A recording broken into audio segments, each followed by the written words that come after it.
Bonjour à tous et bienvenue à cette dernière sortie de la semaine de la revue de la presse camerounaise. Et le périple de ce matin, nous le démarrons avec le quotidien Capitaux Public, Cameroun Tribune, qui parle de présidentielle en nous présentant les enjeux de l'extrême nord.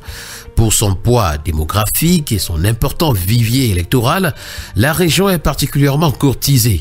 Pour le scrutin du 12 octobre prochain, le président candidat du RDPC va y affronter non seulement ses ex-alliés, mais aussi tous les autres adversaires qui savent que les performances obtenues dans cette partie du pays sont souvent décisives. L'information est à retrouver ce matin aux pages 5 et 11. D'ailleurs, ce sont les pages spéciales de Cameroun Tribune consacrées à la présidentielle. Nous continuons avec la présidentielle, également affichée à la grande une de la Nouvelle Expression ce matin. C'est Biya qui confie son peuple à Dieu. Le professeur Jacques Famendongo fait du président de la République Paul Biya un phénomène politique qui promet l'espérance, une vertu théologale par laquelle les chrétiens désirent le bonheur des cieux et la vie éternelle. Les Camerounais attendent toujours le bout du tunnel ce matin à la page 7. Toujours au sujet de cette présidentielle et également à lire dans les colonnes de la Nouvelle Expression, Tiroma lève les foules à coups série. Souveraineté monétaire, les pays de l'AES quitte le franc CFA et puis Coupe du Monde 2025, le staff qui a qualifié les Lions est écarté. Toutes ces informations ainsi que bien d'autres, vous les aurez ce matin en parcourant les colonnes du journal. Nous continuons avec la présidentielle, notamment avec les soutiens. Le quotidien Info Matin nous présente l'exemplarité d'intégration dans la MEFO et à Famba pour soutenir Paul Biya. Et à Mengan, d'après le hebdomadaire La Météo, c'est 100% pour Paul Biya. Prospective nouvelle nous fait également savoir que René Emmanuel Sadi est avec Paul Biya.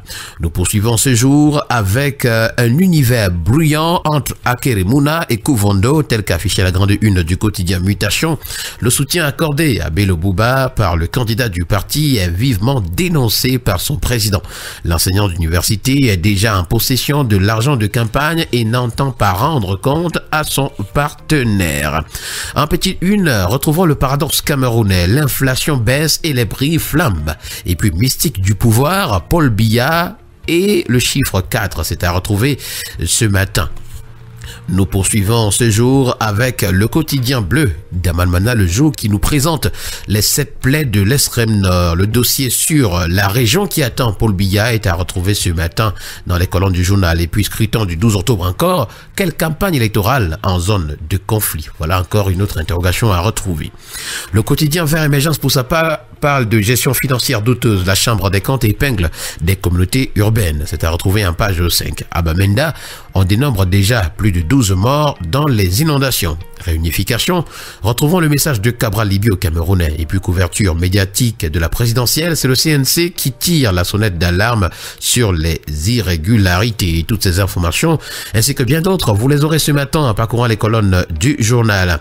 La tribune des communautés, le journal Intégration ce matin, à sa grande une, parle de femmes rurales. Retrouvons les défis du changement climatique et de l'accès aux ressources productives. En haut de une, on parle de la campagne électorale de la présidentielle du 12 octobre 2025 au Cameroun. Akono qui attend Paul Biya nous est présenté. D'ailleurs, la localité a été citée parmi les élus à la visite du président candidat. En santé avec le quotidien Éco Santé ce matin, on parle de la 30e journée mondiale de la femme rurale, le bien-être des familles et des communautés au cœur de la célébration. Lors du lancement de la 30e journée mondiale de la femme rurale, c'était le 1er octobre, la ministre de la promotion de la femme et de la famille, Abena Ondouane Obama Marie-Thérèse, a placé la protection et l'épanouissement des femmes comme condition essentielle au développement. Climat et santé à retrouver quand la région de l'Ouest paie le prix du changement climatique. Et puis gaspillage alimentaire, le scandale silencieux qui mine la sécurité alimentaire nous est présenté. Parlons encore de la présidentielle de 2025, cette fois-ci avec le quotidien d'information républicaine Le Drapeau. C'est le CNC qui renforce sa veille numérique. Et dans le cadre de la préparation de l'élection présidentielle, le Conseil national de la communication CNC, présidé par Joseph Tchébonkin Kalaboups, a réceptionné ce 2 octobre 2025 un matériel informatique de pointe offert par le système des Nations Unies destiné à identifier et prévenir la diffusion de discours haineux sur Internet. Toujours au sujet de la présidentielle et cette fois-ci avec le quotidien L'Info à chaud, pour des raisons de sécurité, tous les stades sollicités à Yaoundé par Tiroma ont été refusés. C'est à retrouver ce matin en page 8. Et puis en page 2, on parle de la campagne électorale avec le SDF qui se prépare à secouer le Nord ce week-end.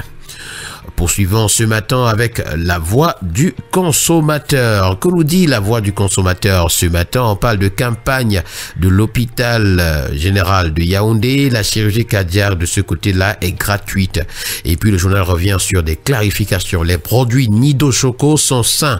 C'est Nestlé Cameroun qui rassure que Nido Choco est fabriqué dans le strict respect de toutes les normes de qualité de sécurité sanitaire des aliments en vigueur. C'est à retrouver en page 5. Et puis campagne électorale, Issa Tiroma lève les foules. Nous poursuivons avec le premier quotidien économique de la zone CEMAC, l'économie qui parle du commerce extérieur. L'import-substitution reste un slogan pour les filières riz et blé, nous renseigne le journal. Et depuis le lancement de cette politique en 2021, les importations de ces céréales-là, au lieu de régresser, sont plutôt en nette augmentation, ce qui impacte considérablement la balance commerciale. Nous allons terminer ce matin avec l'hôtel des finances d'Abomban qui est affiché à la grande une du quotidien Econews. Construit à 828 millions de francs CFA, ça c'est le prix de l'intangibilité du trésor qui est à retrouver à la grande une du journal. Et voilà qui a permis de mettre un terme à cette dernière sortie de la semaine de la revue de la presse camerounaise. Merci à vous, mesdames et messieurs. Bon week-end à chacun.